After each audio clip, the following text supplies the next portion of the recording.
um, the timeliness of some of us in terms of logging in on time for us to participate in this very uh, important webinar on AI, knowledge gap mapping, as well as research agenda setting. I know perhaps the information may not have reached some of us on time, but we sincerely want to appreciate those of us that have set our time to be available this evening. And I sincerely want to appreciate Professor Mike Awuleye for taking up this challenge to share out of his wealth of experience with us. I want to welcome every one of us to today's meeting. It's a program that is being organized by the Consortium for Advanced Research Training in Africa, the OAU Secretariat, which the Obafemolo University is a partner and a member of the consortium. So this webinar is not just for postgraduate students, it's mainly for early career researchers as well as established researchers as well.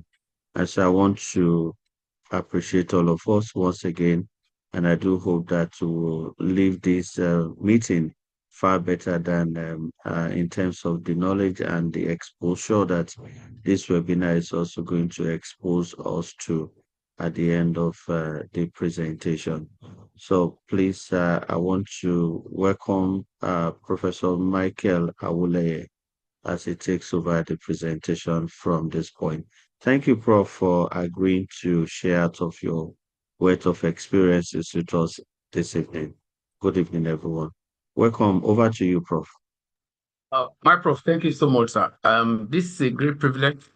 I really want to appreciate you. You have been there for us all these years.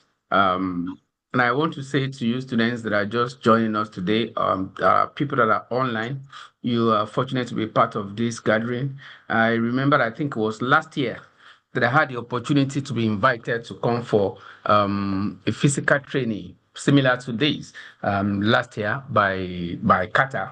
Unfortunately, majority of us don't know the opportunity that we have.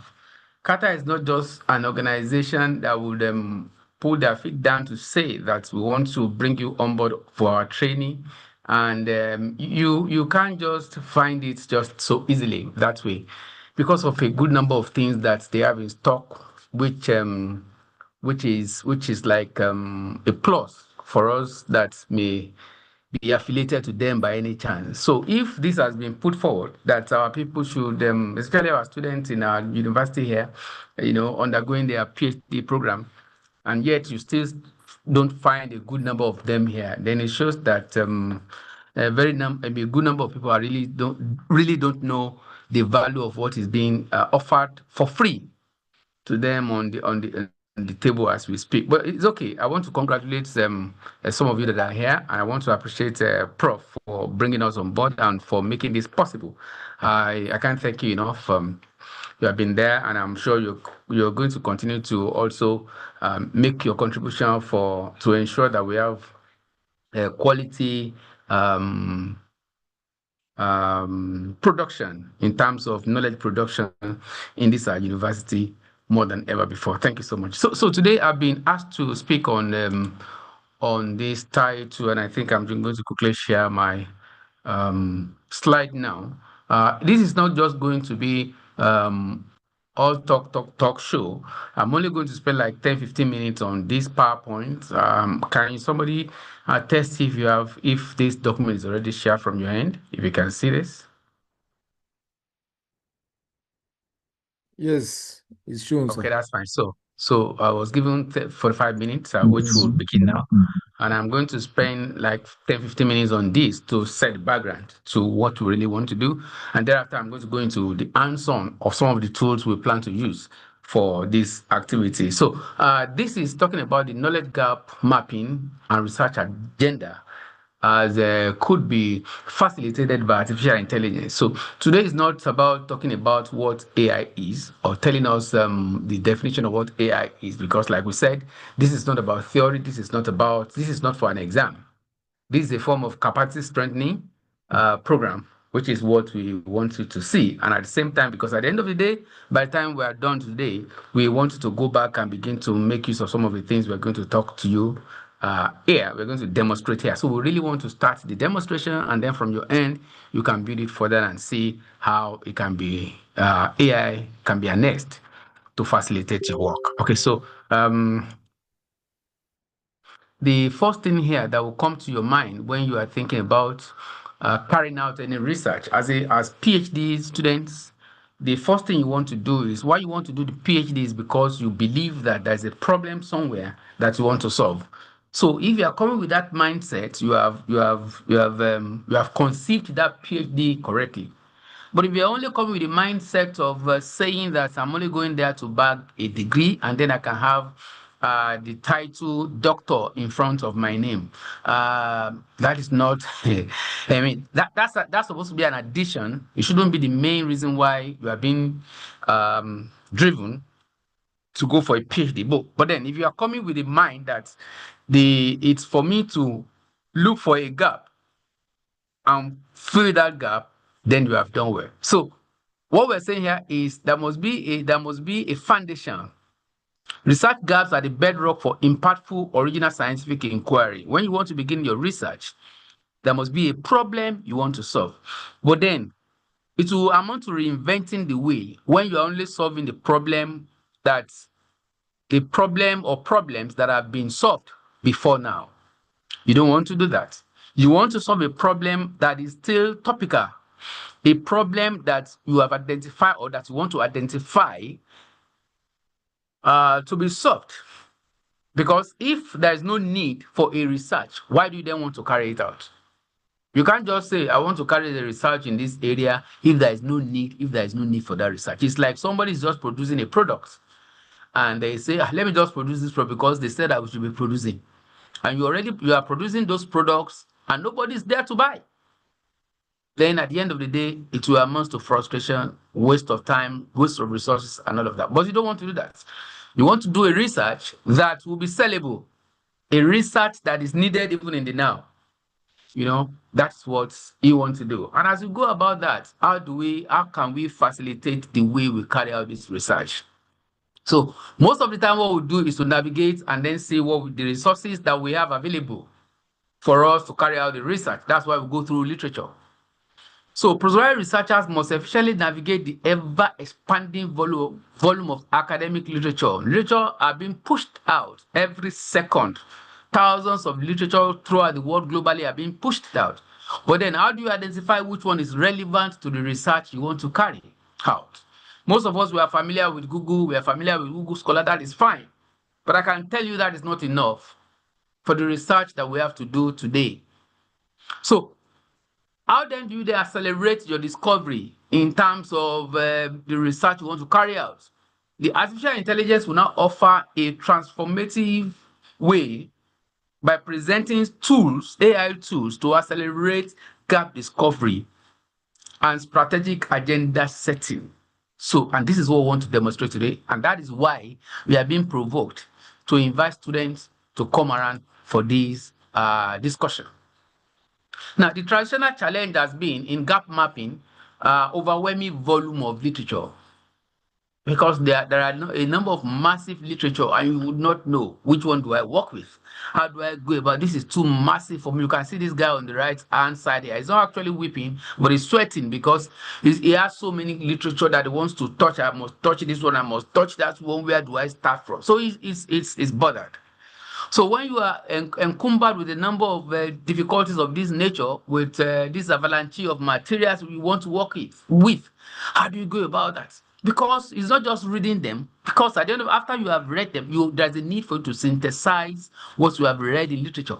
Let me tell you, in a PhD program, as you write your chapters 1 to 5 or 6, depending on the department or faculty, what is most important is your chapter 2, which is your literature review. If you have not done your chapter 2 very well, because that is all the variables that you are likely to need in your chapter 3, you will find them in your literature.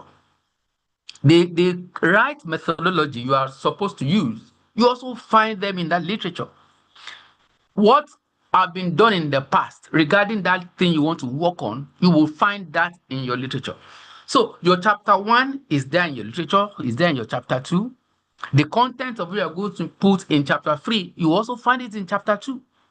What you are going to write, as you are writing your report in chapter 4, you must be referring to similar results. Yes, whether they are in support or against. Also in your literature. Because you won't just be reporting without talking about what is in existence in literature. You have to be saying, oh, this is what I found. I found that 20% of female lecturers are not very proactive, if that is your finding.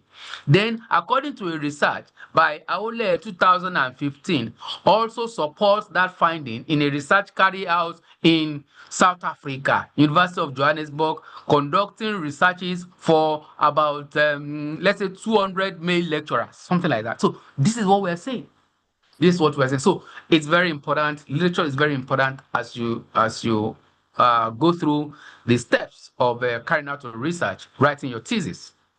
So, but then if you have been encumbered with some of these challenges, where do I start from? How do I go about it? I have good news for you today, because the traditional way of carrying all of these things out is being stylishly phased out, or AI tools has resolve those problems for us. But then you need to know how to use these AI tools. Even before you begin to use, you need to identify them.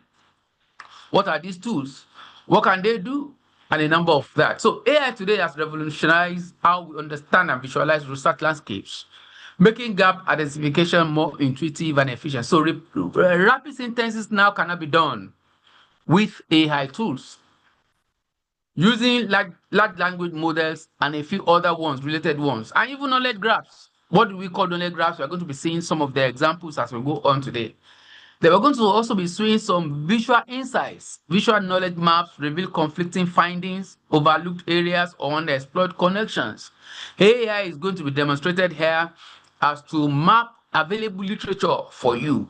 Which literature do I start with? Okay, once I'm done with this literature, which one is also most relevant in my domain, the domain I really want to work on? Which literature do I go for after now? Okay, these are the literature available. Oh, that's fine, that's fine, that's fine. Because as you are doing your work, carrying out your work, you are not expected to use substandard materials for the production of your PhD thesis. Because if you are using predatory journals, these are journals that do not really have value, that will not be giving you, that are not that authoritative. So you don't want to do that. So, but then for you to use Q1, Q2 journals, there are strategies, there are procedures you have to follow to get that done, because that is where you're going to be getting bright ideas regarding what you have to do. When any student wants to carry out any research, it is not just you just thinking that, oh, let me just work in this area. No. The first thing you're expected to do is to make friend with literature. So from there, the ideas will begin to flow. So step-by-step strategy to find research gaps with AI. The normal thing you're expected to do is to do collection of your literature and organizing the same. You know, even traditional way of carrying this literature out, you will normally harvest them online. Most of us go to Google Scholar, put down all those things, put it in a particular folder. That is correct. So once you have done that as well, you also need to organize them. After you have pulled them down, you need to begin to organize them. Which one do I use first? Which one do I start with first? And things like that.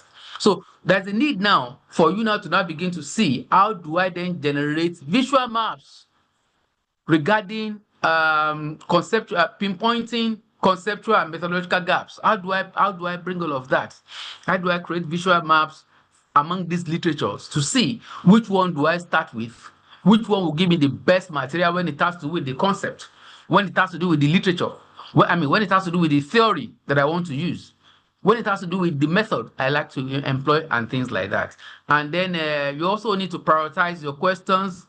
You have to leverage AI to search and summarize, to prioritize the most promising research questions, because normally it is expected of you, as you think about the area you want to work on, to generate research questions, because those are the things that will dovetail into your main objectives that you want to work with. Because these are the things that will guide your thoughts, that will guide the way you carry out your research. So then there's also a need for you to continuously update your data set. What I mean by data set in terms of update your literature. Yeah, that's what I mean, really. Update the data, the literature you have downloaded somewhere. You won't say because I've downloaded this one in January 2025, then that's all. I'm not going to search again, because after you have downloaded those materials, you have marked those materials you want to work on, you want to use with your work. Thousands, if not millions, of materials have been produced after that time. In fact, by the time you are clicking and you are coming to the second day, millions of materials, new materials have been produced. So the recency of some of those materials as well also matters. So there are a number of things. There are different types of literature review. So, but then today we are not going to be talking about this because we don't have enough time to talk about systematic review.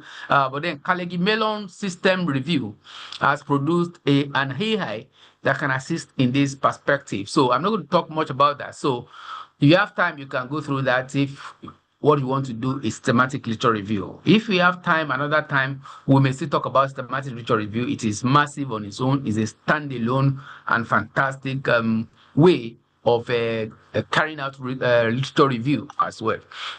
And I think as a researcher, in a lifetime, you have to publish at least one paper on literature review. Okay, that is that. So I'm going to move on straight away here to this. So building a research agenda around AI, identify gaps. You have to translate identify gaps into clear, focused, and fundable research questions. Once you have identified that, then the next step is where then do I need to go from here? How do you then translate that into what you have to do? We are going to walk us through regarding how to do this, even to see how AI can also assist us in doing that. So you have to also align your agenda with emerging AI trends and critical societal needs, because this is very germane. Your research as well, it's not that you just want to conduct your research and leave it on the desk. Not because you just want to conduct your research and leave it in the library of your university, but then you want your research to take you to the highest HLN you can reach in your career, in your profession. So that is why your research must align with some developmental goals. So you must ensure and then ask questions. This is my particular research title, or this is my particular research thought. Which of those sustainable goals, which of those national goals, what do we call it now, global goals, is in line or in tandem with? Time will not permit me to begin to delve into all of that. I believe we all know this SDG 20, SDG 20, is it 2030 now? Yeah, SDG 2030, Sustainable Development Goal 2030, as well as the African Union goal, I think 2059, and all of that. So our research must be targeting some special areas, because there are critical sectors that are topical. Like this health sector, healthcare sector is also very topical. There are a number of areas like that. We also have climate change. Now, these are some of the global because there are global challenges. Climate change is very topical today as we think about that. Also, agriculture is another way, is another thing. So you may be thinking that I'm in dramatic art or I'm in arts generally. How do I find relevance into all of these into all of these global goals, and there may be African goals? There. Climate change is also in what we are doing over there. It's you that would see. How do I map my work with the global goals? It's possible. We have somebody in heart here in this part of the world, in this university rather, that's always getting grant, and I tell you, is in music. Somebody may think, what is the relevance of music to climate change?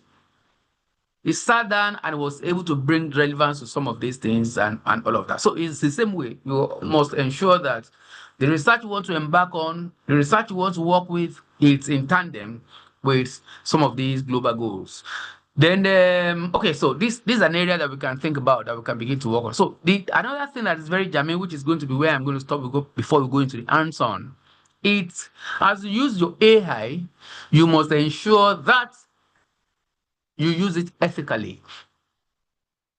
This is a postgraduate gathering. You must ensure that it's a community of postgraduate minds. You must ensure that you use this ethically. Now, why? Because we'll be sounding this note of warning because there are penalties in institutions if you don't use the institutions are not saying that you should not use AI. But what they're saying is that you should use them ethically. And what are some of these ethics? Time will not permit us to talk more about the ethics of AI in research. I think we have something like that previously, and I think we have done it in this class or something. And we have a YouTube recording regarding that, which you can leverage on. So, but then very quickly, you have to be transparent. Transparency and attribution. You have to say, oh, I have used AI. There must be a declaration. Oh, fine. I have used AI for brainstorming when I started my research. I've used AI to guide about the research area, research gap. That's fantastic. So you can also say if the data you are using is synthetic data that you have gathered using AI as well, also state that because it's acceptable today. Synthetic data is acceptable in research. So if you have used that, don't say that you went to the field. What was generated by API of artificial intelligence. Don't say that you went to the field to collect. No, declare that this is synthetic data which was collected through this procedure, and you explain this procedure.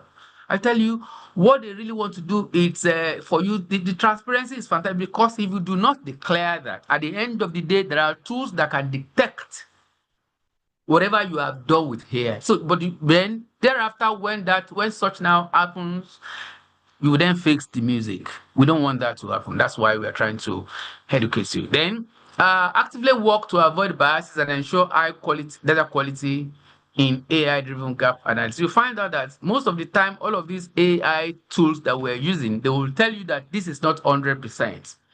They still expect you to use the human intellect, human judgment to judge the results that you have from AI. But I can tell you AI is almost 98, 99% correct. But you don't know when it's going to bring that 1 or 2% error, for you. So the onus is now on you to ensure that whatever is generated for you by AI, use human judgment to confirm that this is what you want and you can run with that because AI cannot be responsible for your errors. AI cannot be you can't take AI to court. You know, that's why these are some of the things we need to know. So there must be human AI balance. We are still the man in the gap that will determine and give direction to AI because even at the beginning, you gave AI that input. And what AI is working on, it's the input that will serve it. So if your input has been biased from the beginning, then it's going to also be biased with that input because what the computer knows is garbage in, garbage out. Whatever you give me, it is saying I'm going to work on, expand, and then blow it up even beyond what you have presented to it. So there are a number of tools and resources for researchers and postgraduates which we are going to be seeing now, demonstrating now. One of them is Research Rabbit. Another one is AnswerThis. Another one is SciSpace. We also have DeepSeek. I know we are familiar with what do we call it now? ChatGPT is a friend of all. He's actually started all these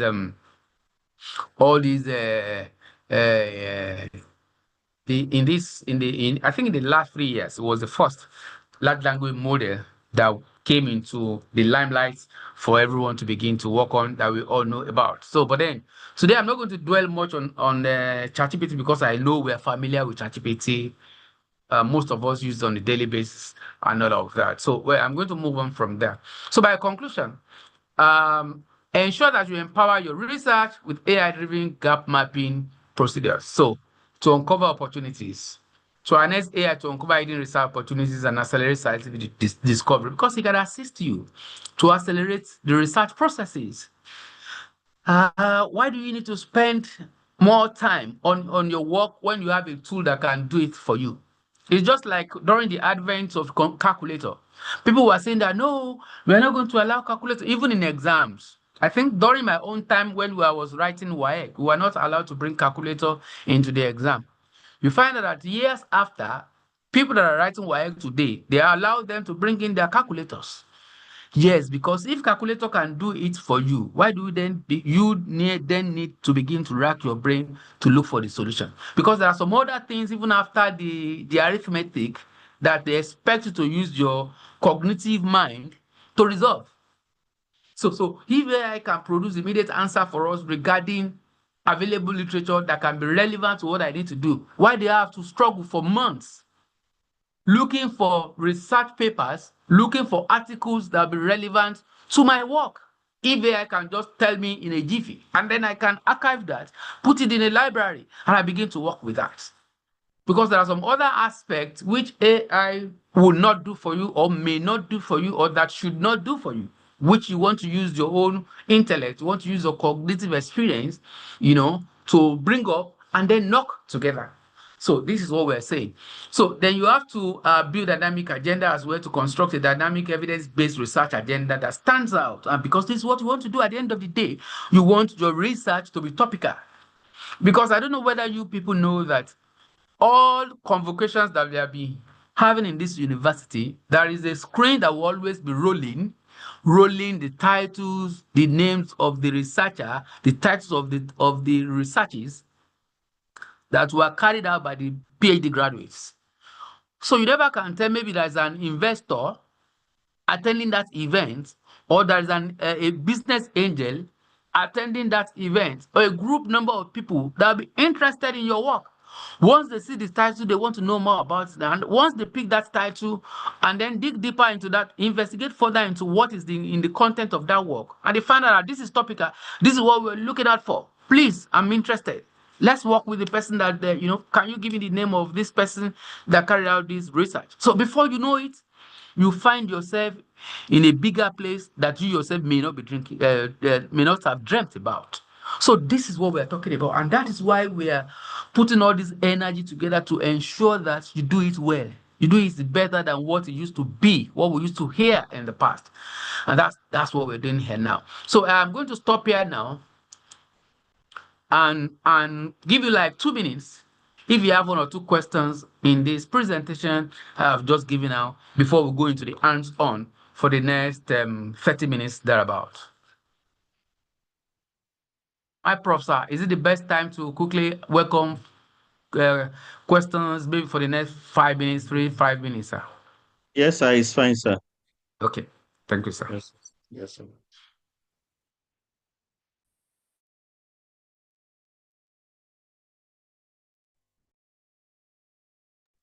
We can also drop our questions in the chat box in case your internet connectivity is not as strong.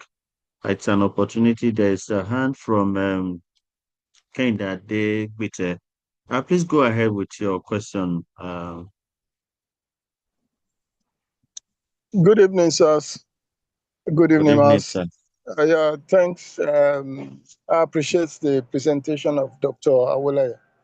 Now, my question is, he said that if we use AI to brainstorm, we have to disclose. Is that really necessary? Because I'm thinking and I'm reading generally, and I consulted AI just as I consulted other sources online. Is it really necessary if I have to acknowledge or disclose, make that disclosure? Do I have to talk about materials I read, which I may not eventually use, but just for my ideas to take shape? So that's my question. That's a very good one, sir. Yes, another question. Nigerians, they used to say that we answer questions by using question as well. Another question I'm going to do that now. Now, if you put it, will you remove from that thesis?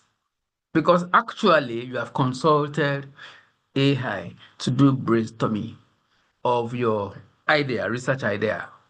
And once you have the research idea, you're running with that. It will not remove from the quality of your work, even the clients. And that is what has happened. But if you have not consulted AI, then it's okay. But if you have consulted AI, it shouldn't be hard for us to. It's like if I've consulted like 2 or 3 professors to assist me in guiding my thoughts regarding the work I want to work on. It is expected, that is the normal thing. It is expected of me to acknowledge that in the acknowledgement space. That thank you. I want to say a big thank you to this professor. He assisted me while I was about carrying this research out.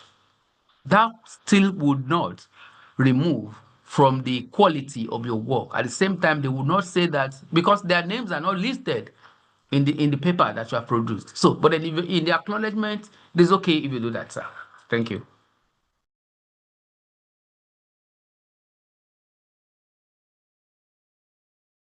So is that okay? Oh, thank you, sir. It's okay, but I'm also thinking that if one does not make that disclosure, I don't think it will amount to any unethical research practice, given that it's not it's not something that can be detected maybe through AI, that you used AI in the course of brainstorming. I don't know whether Sure. that is clear, sir. Yes, that is correct, sir. But we're just talking about there's another aspect of ethics, which is talking about transparency.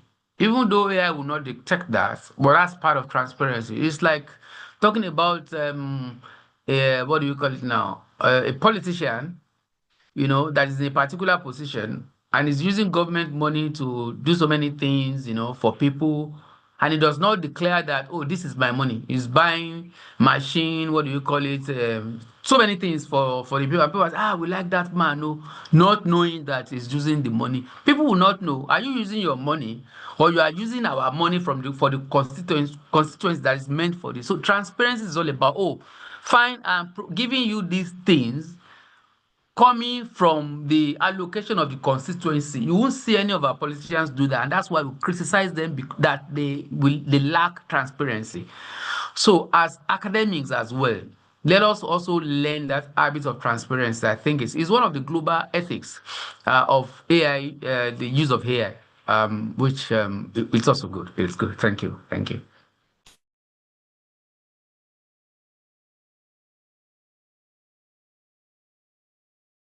Somebody else was raising up his hand. Prof, are you there, sir? Yes, I am, sir. That's the only hand I was able to pick from the audience. I think we can carry on since there's no more hands Okay. that I can. Okay, Okay, let me sir. check the chat box in case there's a question there. Okay, so I think the question also re-echoes what the former participant asked, that at what point I'm trying to see the question, please. At what point should the declaration be done? I think it's still the same with the previous question, sir. Oh, okay, that's fine. That's fine. Yes. So that is that. Um, well, if it's a thesis, let it just be included in your work in a particular place that is possibly provided or guided by your institution. Uh, when at the point of submitting the thesis, and then somebody said he has a question. I'll go really, Emmanuel. Let's be brief. Let that be the last question, and then we can move on. Okay, thank you, sir. Thank you, sir. I really appreciate your in-depth knowledge in explaining how we ought to, connect human with AI.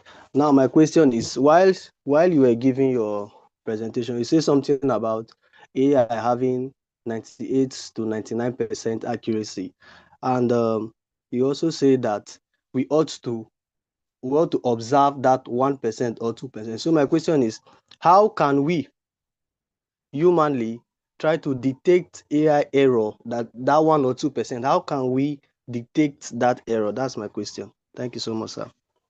Okay, I think it's very simple.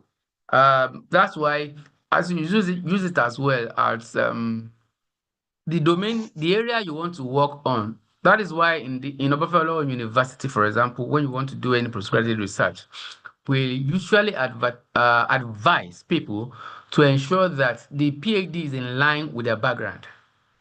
Because when you have a background in something, it will be easier for you to build on that rather than starting. In fact, you can't even get admission if you are a sociology person and you want to come to chemical engineering for your PhD, that is not allowed.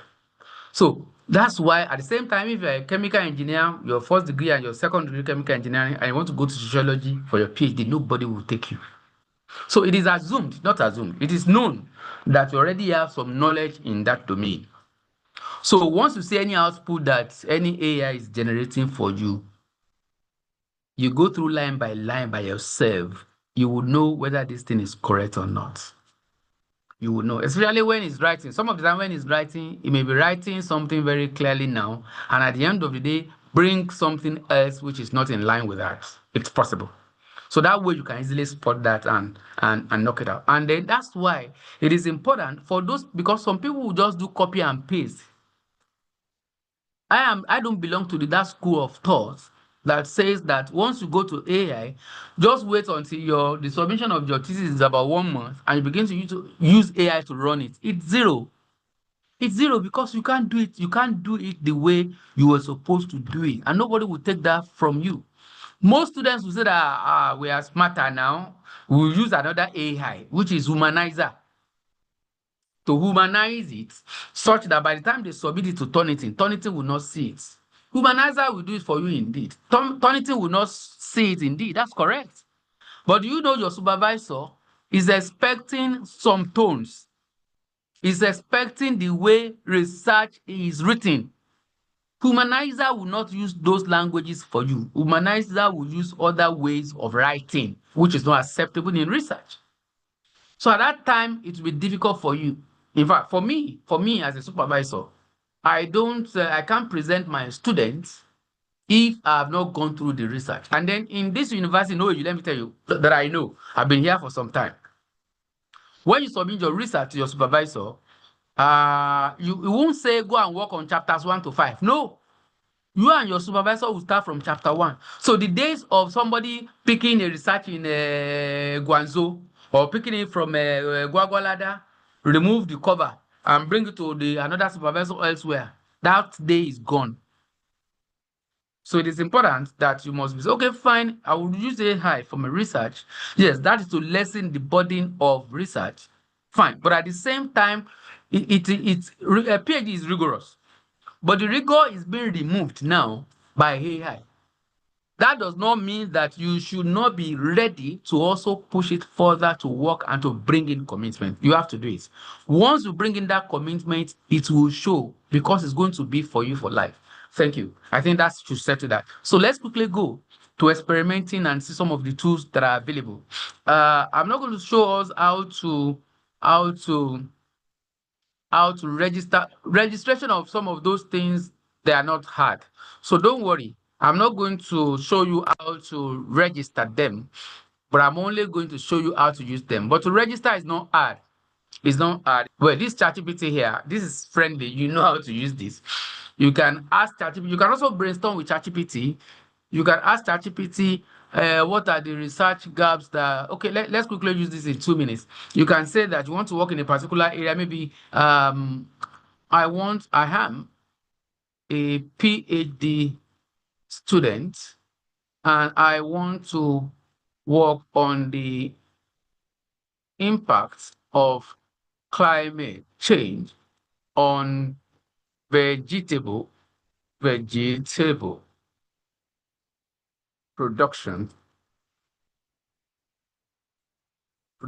in developing countries. If you like, you can say in Nigeria. So, okay, if you have that, you just put a full stop. I'm still going to look for an opportunity to probably to produce a video or to call for a webinar on how to draft what is expected from prompts.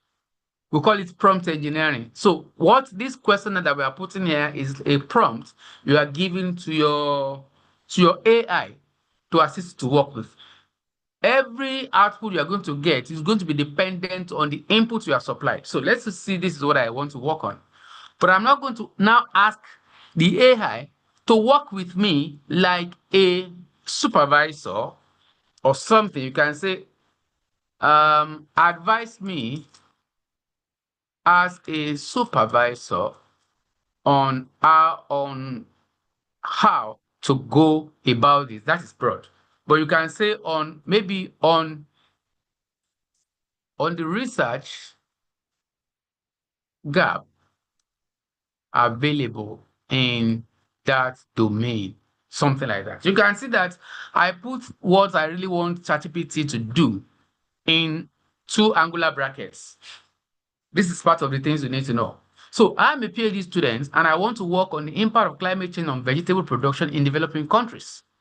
Now, that is an information given to it. I want you to advise me as a supervisor on the research gap available in that domain. You then send it. Okay. Let's see what we're going to get.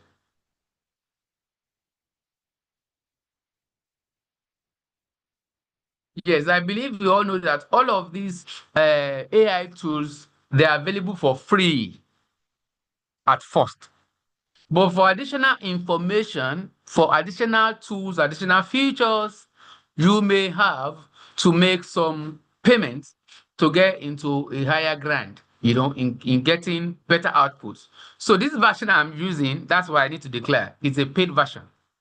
Um, I like to put my money into getting results rather. I believe so much in also spend your money to get what you need. So for a number of applications, I have paid for them. I have Canva also, which is also paid for. I have Zoom also, which is also paid for. So I may not ride nice car now, but then I'm putting my money on resources that can assist me in doing my work and to do it well, and a number of things like that. So this is a paid version. So if you're not getting the same result from the unpaid version, then you will know that that is what is happening. So that's fine. So what I'm trying to say here in essence is also try to prepare your mind to be ready to also spend some money for your research, because at the end of the day, it will pay off. So let's see what we have here. So it's telling us the procedure that is going to take care. Ask your supervisor at advice. The domain is busy, but there are still strong fundable gaps. He's saying that domain is busy. I don't know what it means by that. Maybe it is it has been overflogged. But then there are still spaces for fundable gaps, for gaps that can still be uploaded, that you can still work on. So especially when you move beyond yield, goes up and down into quality, risk, and what actually works for farmers. So it's now saying here that high value research gaps you can hone. Number one, yield is overstudied. Like I said, it has been overflogged in terms of that area. Quality and nutrition impacts are under-measured. It can guide you and look at that. Many studies stop at tonnage in terms of the ton, of production. Yet climate factors, including rising CO2, can change micronutrients, protein. People in this area will begin to understand and appreciate what output this thing is bringing out here. So, and a number of other things. Can also give you here extreme events, heat waves, flood. This is another second gap you can work on that ChatGPT is producing for us. This is the third one: pest and disease dynamics in vegetables, and lots of claims and all of that. So I'm going to leave here now and go to I'm also going to touch on SciSpace. I'm going to touch on AnswerThis.ai, and I'm going to touch Research Rabbits. But the first thing you will do when you want to work on if you have used ChatGPT, for example, now, or possibly what is this other one that just came in this year as well, in February this year, by the Chinese, DeepSeek. Yes, you can also use DeepSeek as well to also brainstorm. Once you have done that, to check which area you want to work on and things like that, you can come back here and begin to look for materials, look for articles. This is Research Rabbit. Research Rabbit, you just type Research Rabbit from there and you can easily open your account. Once you open your account, all you just need to do is you can type your title here that you want to work on. And I think I have this title. Okay, let me see. Impact of climate. Is it climate change, or let me say climate adaptation? adaptation on vegetable production in developing countries. One thing you can do is telling us that here in this place you can type your DOI. DOI, I hope we know what DOI is. Articles are tied to this. Articles are already published. We usually have a DOI, is a number, like a unique reference for that particular article. So if you have a DOI of a particular paper you want to work with that you know already, you can type it in here and say it should go. For the alternative, you can put the title of that particular paper you want to work on as well. At the same time, you can bring in keywords. So I'm pretending as if I'm making this my title keywords now, because there are a number of keywords here. One of them is climate adaptation. Another one is vegetable production. Another one is developing countries. So I'm writing it like a request now. So let me search for it. Ordinarily, I should have gone to Google Scholar, type this one in Google Scholar, and look for the highest cited article, and then bring the title of that article into this place. It's usually easier for ResearchRabbit to do that. But I also want to keep Google Scholar and then ask ResearchRabbit to do the work of Google Scholar here as well. So that's why I'm putting this one here. So the guy is jumping, he's going throughout the world to see what is available regarding the input he just supplied. And that's what we have here. It's giving us, there is a Nike 2017, which is impact of climate change on vegetable production. There's another one, Kondia 2018, adaptation and mitigation of climate change in whatever. Another one is 2020, climate change. Another one is 2011. Another one is 2021. All right, that's fine. So you can also say that, which one do I go for now? And like I rightly mentioned, recency of article is very important. Look at this. We have about 216,000 articles found. See here. This is only showing us 10 out of 216,000 articles found. Let us say, for example, now that because this one is more recent, 2020, although it's not as recent as I would have loved to, although we can also still search for that and then bring out the most recent one. But then for now, what I want to say is, let me say I want to start with this 2020. I'll click on that. And if you look at the right here, all the properties of that article will be displayed here. I clicked on Arimi 2020 and it's bringing it in here. It's showing us it was published by International Journal of Vegetable Science. That's fine. Then the DOI is also here. But this is not what I need in the immediate. What I want to check are these features. Look at where I'm hovering my mouse. The article has been cited 9 times with 23 references, and we have additional 427 articles that are related to this title. For an article that is cited only 9 times, I'm not happy with that. That is not what I want to start my research on. I need an article that has been cited for, say, over 500 times, 1,000, 2,000, things like that. So I'm going to pick on another one. Since I'm not happy with that, let me try experiment with this. Oh, this one has been cited by 21 times. Okay, that's fine. Okay, cited by, not 21 times, cited by, yes, 21 times, of course, by 21 other authors, which means 21 times. And it also has similar articles, about 1.3K articles. All right, let me say I'm not satisfied with that as well. It's also possible from some of these similar articles to have stronger citations.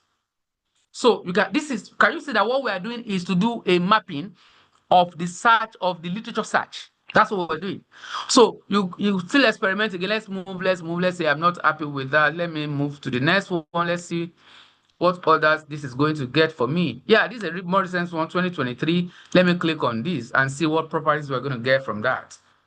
Okay, this has been cited by 15. Ordinarily, you know that recent articles are not likely to have been cited much. That is fine. We're just looking at articles that want to dig deeper into. So this has been cited, but if there are recent articles that have been cited, so it shows that that article is top-notch. You have to be on the lookout for that article. So let's move again. I'm not happy with this. Fine. Before I begin to talk about recency, at least let me see. Okay, let's see this 2020, this 1994. Let's experiment with this 1994. Despite the fact that this 1994 is far, 2.3K is fine, but 2.3K is fine. It's fine. It's fine. It's fine. But let's say it shows that this 1994 has been working long ago before people. So, I mean, before the proliferation of articles on climate change. And if you now look at it, so this is potential impact of climate change on world food supply. This is good. So if you look at that, if you want to start with this, you can click on it. And then, because of this number, you may not go as far as 1994. You can look for a more recent one. But for me, it's good if you start from this. And then you can then begin to look for more recent articles. So if you do this way, let's say you are starting with this, you want to start with this, you can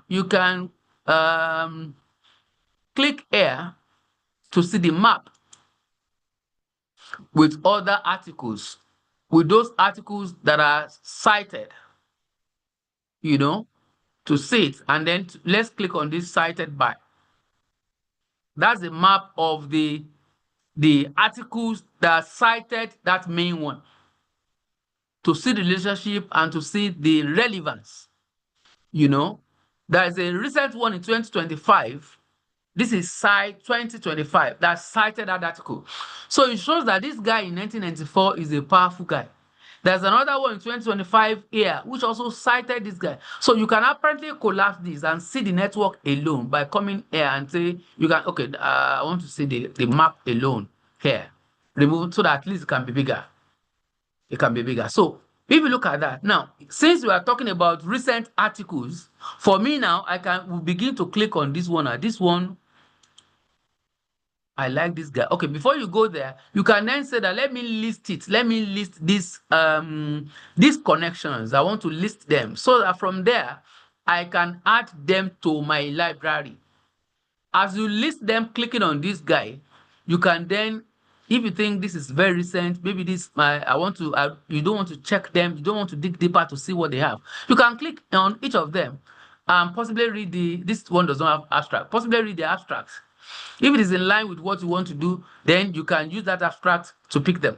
But if from the title alone you are satisfied, you are okay, you can just click here, click here, click here, click. You can skip one, click the next, click another one, and ask Research Rabbit to save into your library. Now, I've not created any collection because you can be working on climate change today. At the same time, come tomorrow, you want to work on another thing. So you want your collections to be named, to be well organized, such that you will mix works on climate change with maybe another thing entirely, another topic entirely. So I will just say I want to create collection. Excuse me. So here you can just say, this is my collection on climate change. You can put a color if you like and all of that, and then go. So it's now saving those articles in climate change. So by the time you click on your library here, you will find your climate change article here. You can give another article, another name. I mean, another collection, another name. You will find all the list of your folders here, and you can begin to interrogate with them as you like. So as it is now, we have 3 articles already stored here. I can go back to my search and do more things, do more combinations. I think I want to pick this one too. I like this guy too. BB 2025. I like this. Okay, let me move again. This 2013. Integrating climate change, food prices. This is fantastic. I like this. You save it in your collection. You go back to your library here, you will find it in your collection. It has been populated more. And as it is, even if you want to do what we call systematic review, you can export all of the metadata here as well to either your Zotero or Mendeley. But time will not permit us to talk about that in the now. So as it is now, you can also begin to to click on this particular, maybe let me click on this again and also look at, oh, this one has not been cited by anybody, so I don't want to expand further on this one. Okay, let me just say to 2013. I click on this 2013. It has not been cited by 0. Okay, has been cited by 3.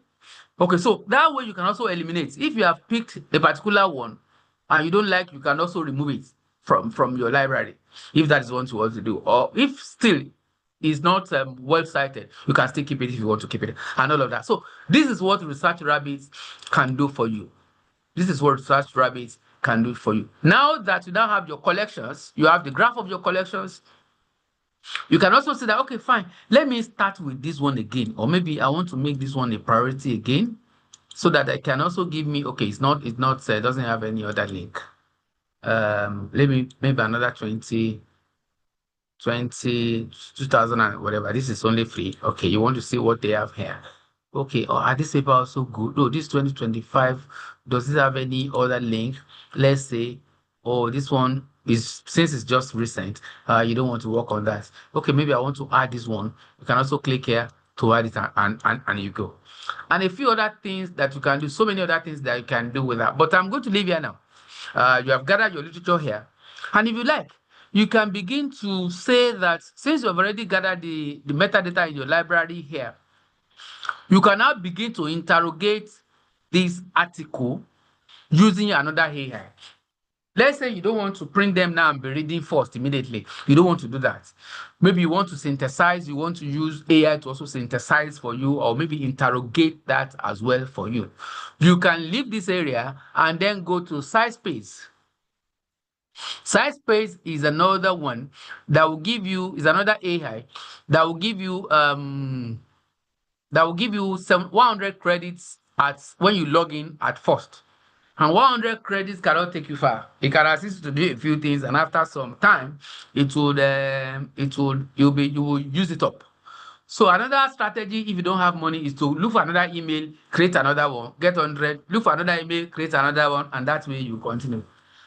So what you just have to do here is, as it is now, you already have a title that you want to work with there, or a particular article you want to interrogate. So you can bring in your articles here,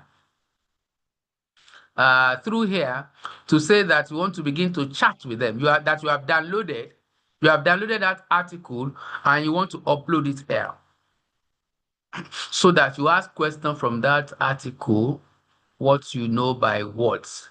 So let's say this article 50, 25 or something.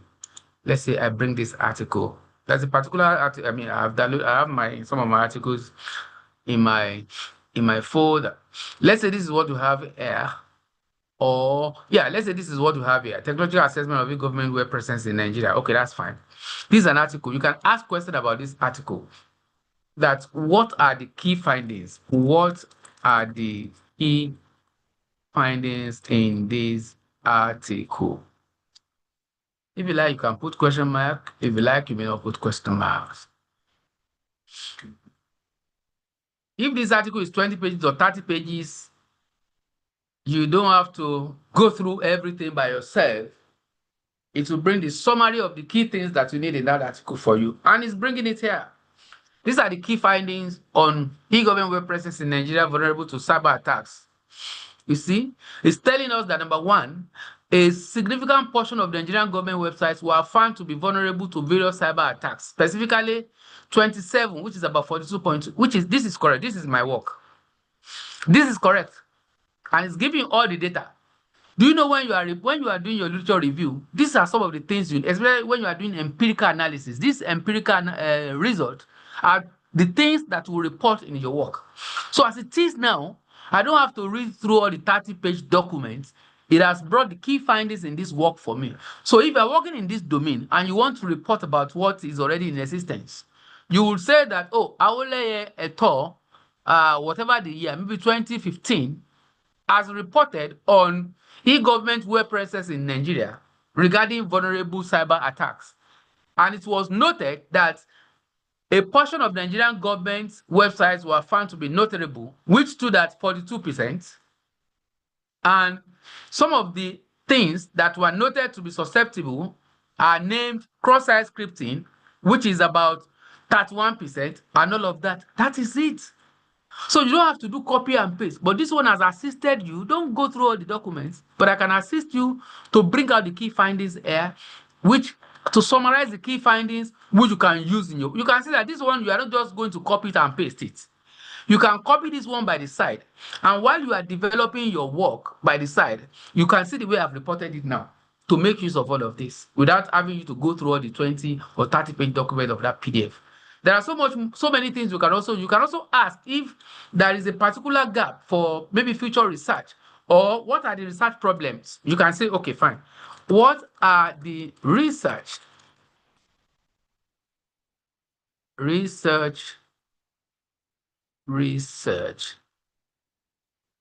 problems I lighted here? Okay, let's see what the research problem of this work is. So the system by itself will be able to determine what what is the need for this research, and it can bring it on the table for you here. Can you see research problems highlighted in the article? The primary research problem highlighted in the article revolve around the security posture and vulnerabilities of Nigerian e-government. Can you see? This is fantastic. And it has noted susceptibility to infiltration. And these are the specifics. You can see here that it's not giving us any data. It's not giving us any of the findings. It's talking about some of the problems that necessitated this research. So the same way, that way, it's so easy for you. So I'm going to leave here now and then go to another one. I've talked about this SciSpace. I want to go to AnswerThis.ai so that at least we can finish in the next 10 minutes. In the next 10 minutes, I'm looking at watching my time.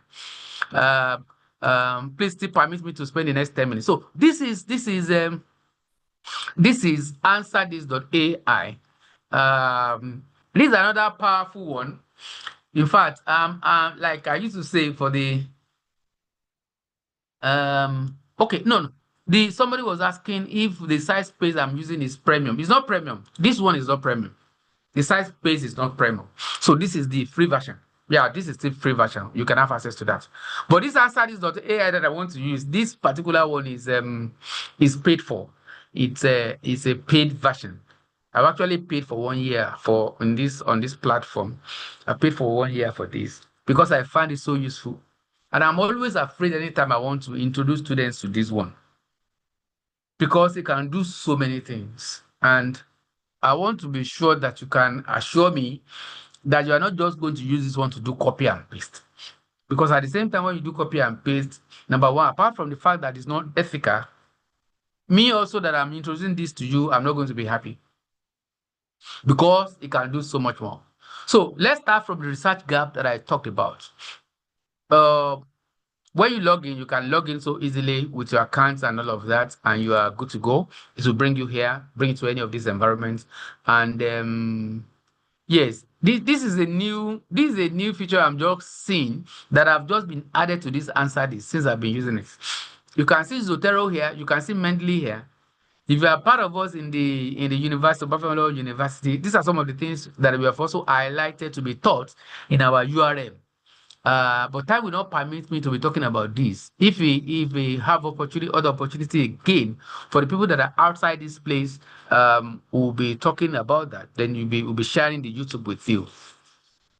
But today, this is AnswerThis.ai. Now, let me just talk about the research gap alone.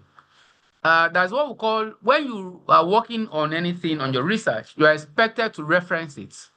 And there are different referencing styles depending on your department or your faculty. If you are in Faculty of Tech, for example, we normally use APA 7th edition. And I'm also sure that majority of other faculties too, in this OAU, they use APA. But there are some others in maybe arts, humanities, and all of that. They may be using Harvard or all other ones. These are some of the things. They might be using Chicago, IEEE, and all of that. So, but whatever one that, even when you are submitting your work to any publishing outlet, and they're asking you to convert it to another one. Maybe you have done it with APA. Do you know when you bring your work in here, AnswerThis can assist you to convert straight away without having you doing it manually, to convert from maybe IEEE to APA. You can also convert from APA to Chicago.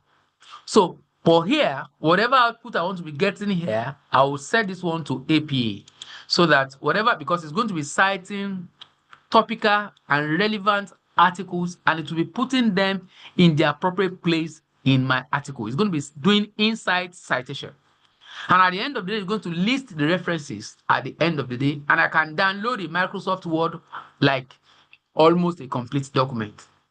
So that's why I was apologizing, or maybe begging you rather, that once you have that Microsoft Word documents downloaded for you, it is now important for as a draft. I normally see that as a zero draft. It is now important for you now to begin to now work on it by yourself, little by little, line by line, and use your own words to not just paraphrasing. We're not talking about paraphrasing. It will bring that idea for you to understand, and as you are reading it, you understand it, you write it in your own way, and you also put your own thoughts. That's the way AI is used. So let's go to how to use AnswerThis.ai to generate research gap. It will go through all the several millions of articles on the internet for you in that your domain. Even in your country, if you have specified that you should look for that article alone in a particular country, it can also tell you, and it will read within that microsecond, it will read the materials available in that domain and look out for the gaps that are available that you can still work on. Do you know, because this is where we usually have problems when we want to work out, which area will I work on now? I'm still thinking, I don't have that idea. This will bring that idea to your desk. So let's see. Okay, so I'm going to click on agents here. If you come to the left pane here, click on agents. And we have a number of agents: naturalizer, essay writer, research gap finder, paraphrase. I want to use gap finder today. So today I want to look for gaps in the area of this is our climate adaptation of vegetable production in development. And this is going to do it better than what we have in what we call it now, in that ChatGPT that we have demonstrated. So we're going to see this now. I'm just going to say impact of climate change. I'm not going to say give me research gap in this area, because I am within the software that is ready to finding research gap. Look at the example here. Effect of microplastic on marine ecosystems instead of just marine biology. Do you get? So this will now assist us. Impacts of climate adaptation on vegetable production in developing countries. This is what it's going to do in developing countries. But developing countries for me is too wide. Your research should nosedive, should be streamlined. So I want to say, since it's not developing countries alone I want to work on, let me say in Nigeria, because I want research gap that exists if I want to work on Nigeria. But if it is in South Africa or in West Africa or Sub-Saharan Africa, you can also indicate it. Okay, let us say in Sub-Saharan Africa. Sub-Saharan Africa. Have I clicked go? This is fast.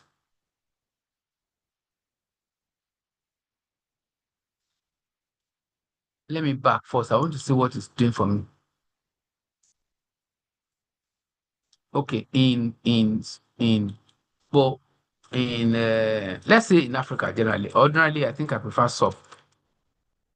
Saharan Africa. In Sub-Sahara, Sub-Saharan Africa. Okay, Africa, that's fine. So we just say go. And it's going to comb the internet within that microsecond to look for the articles. It has found 197 sources. As we speak for now, it's still searching. 366 now. It's still searching. It's still searching. It's still searching. It's still searching. and is bringing the knowledge together, is mapping the knowledge, for us, is mapping the knowledge, is still processing your research question, still processing that. It has mapped it has seen and read, compared 366 articles, and is providing the result for us on the left pane here. Surprisingly, it's presenting the result on the left pane here for us. It's saying here that the current state of research, because as you are writing your research gap, you need to know what is the current state. Where are we now? Where are we going from there? So it has finished with that. And if you look at this now, it's showing us the results. He said, I'll conduct a systematic search of the research literature to analyze the current state of knowledge, identify research gaps on this topic, and all of that. So it has stated it here. The current research is giving us this current research and is writing it like it's writing a thesis. See the references, because I've instructed it to put it in upper format. And it's putting the references where it has gathered this information. This is massive. This is massive. Look at this. Literature on climate adaptation and vegetable production in sub-Saharan Africa has expanded significantly, with well-established research demonstrating that climate change threatens agricultural productivity. Where can we find it? It's here. It has put it there. And at the end of the day, it's going to give me the list of those references already cited in the same formats produced. We are going to see that. Then it's now saying that, okay, that is fine. That is a brief about that. It's now saying that these are the gaps I have identified. Number one, crop-specific climate adaptation research for vegetables. It's putting it here. This is the description of the gap. We don't have time to read it. And then it's telling us the need, why this matters. This is interesting. Why this matters. And then it's also suggesting research direction. So if you have read all of that, but the AI is saying this is the direction you should follow. Let's see the direction. Conduct regionally specific crop level studies examining climate impacts and adaptation. Effectiveness for priority vegetables, African indigenous vegetables in particular, such as tomatoes, lettuce, cabbage, using on-farm trials across multiple growing seasons and rainfall graded. It's even telling us the methodology indirectly now. Research should quantify yield impacts as like a dependent variable of specific climate variables and assess adaptation measures at the crop and variety level rather than broad agricultural system. Can you see that? Is that saying supporting evidences for what I'm asking you to do? These are the evidences that you can also leverage on. These are the articles. Now, another one is the second one. It will also give you a number of plethora of research gaps. This is talking about gender differences in adaptation pathways and impacts. Another one, it will also give you the fourth one, the fifth one, and then the owners will not lie on you to say, which one do I pick now? But then you that wants to conduct research, you know whether you want to talk about gender, you want to work on the area of gender, then you can zero in on the suggestion for gender. If you want to work on the area of indigenous systems and scientific knowledge, you pick on this, and you run with that. And a number of other things. Now, what I've done is when I found this one, I think I found this in around the fourth quarter of this year. And I found that I'm interested in working with this. How to negotiate with the author of this, the people that produce this, the manager of this software, that the amount you are quoting for us in Africa, we cannot afford it. That please, what can you do for us? Because in this part of the world, we don't pay for software. We say we use them, we look for software that are free. But if you cannot give this to us for free, can you give us a discount that is affordable for this part of the world? The man was like, what are you talking about? I said, I can give 10%. I said, 10% is not significant. Give us 50%. At the end of the day, I prevail, surprisingly. I prevail in getting 40% discounts for people that want to pay on a monthly basis. But for those that want to pay on a yearly basis, I succeeded in 60% discounts. So if you are interested in going for this, I think let me quickly show you. Okay, I'm going to post it in the in the, what do you call it, in the chat box now, where I'm rounding up to hand over to Oga. I'll just put it in the chat box now for you to see the link to get started. Even to produce your, what do we call it, the free version, click on this link I'm going to put in the chat box now, and then you can also, if you like, do me an email if you are interested in joining. There is a WhatsApp group we created for people that are working with AnswerThis.ai in this university. We're over 100 on that platform as we speak.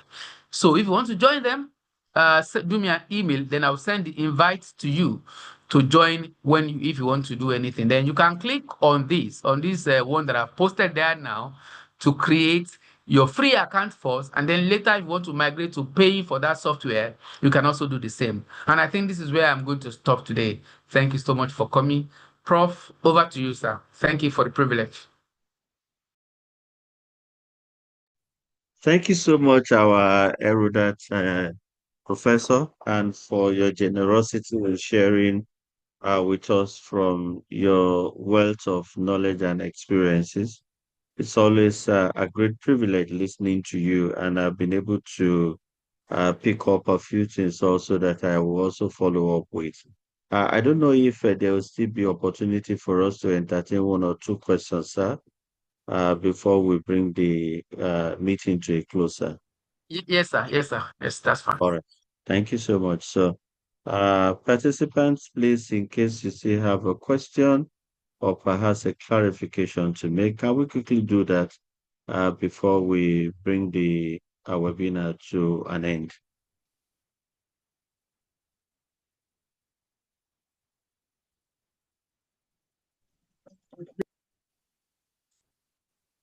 All right. Please, again, what I will also suggest to all of us is to try as much as possible to put all this into practice. We learn by doing, and then we become better by trying out all these ideas together. So it's a great pleasure, and it's also a wonderful way to again look at the year 2025. And as we look forward to the year 2026, let's try our hands on many of these things and then see how we can make the best of these available tools to enhance our productivity in a manner that will also be very ethical, transparent, and that also promotes integrity. I Somebody's don't know raising if his hands, Prof. Mr. Kende is raising his hands up so that we can quickly take this question and then bring this to a close. Thank you. Over to you, Mr. Kende, sir. Okay, thank you, sir. My question is, I can see that Dr. Awole mentioned many tools. I answered this, ChatGPT, and some others. So how many of these AI tools do we need to enhance our effectiveness? How many do we really need? So that's my question, sir. Thank you. Over That's to a good you, one. Prof. Okay.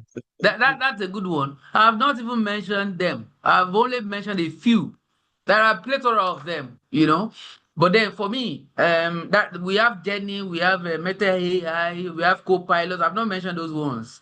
That's why I don't use multiple. For me, yes, I know how to use them, and I've also sampled them, and I've seen that all those tools, I can't begin to be using all of that. That's why I've decided to. You can see that the work of Research Rabbit is different from AnswerThis.ai.